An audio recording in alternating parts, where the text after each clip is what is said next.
მასწავლებლის ეროვნული ჯილდოს ფარგლებში წელს გარემოსდაცვითი და აგრარული განათლების ხელშეწყობის მიზნით მწვანე ჯილდო გადაეცა 182 სკოლის მასწავლებელს ნანა გოგატიშვილს, რომელიც ერთდროულად ახორციელებს როგორც გარემოსდაცვით, ისე აგრარულ ღონისძიებებს თავის სკოლაში, სხვადასხვა პროექტებს ამ მიმართულებით და სწორედ მისი ხელშეწყობით, როგორც ფორმალური, ისე არაფორმალური განათლების ხელშესაწყობად განხორციელდა წლის განმავლობაში მრავალი აქტივობა.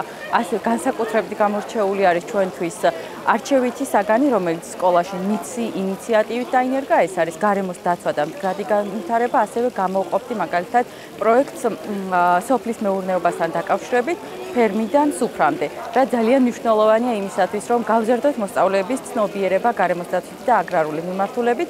კიდევ ერთხელ ვილოცავ ქალბატონ ნანას მწვანე ჯილდოს და ასევე ყველა მასწავლებელს მასწავლებლის საერთაშორისო დღეს.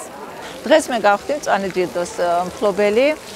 ძალიან სასიხარულო ფაქტია ეს ჩემთვის, რაც უფრო რასაკვირველია, მეტ პასუხისმგებლობას მანიჭებს, რომ შემდგომში უფრო აქტიურად გავაგრძელოთ მუშაობა გარემოსდაცვითი საკითხების მიმართულებით და აქტიური თანამშრომლობა გარემოსდაცვითი ინფორმაციისა და განათლების ცენტრთან.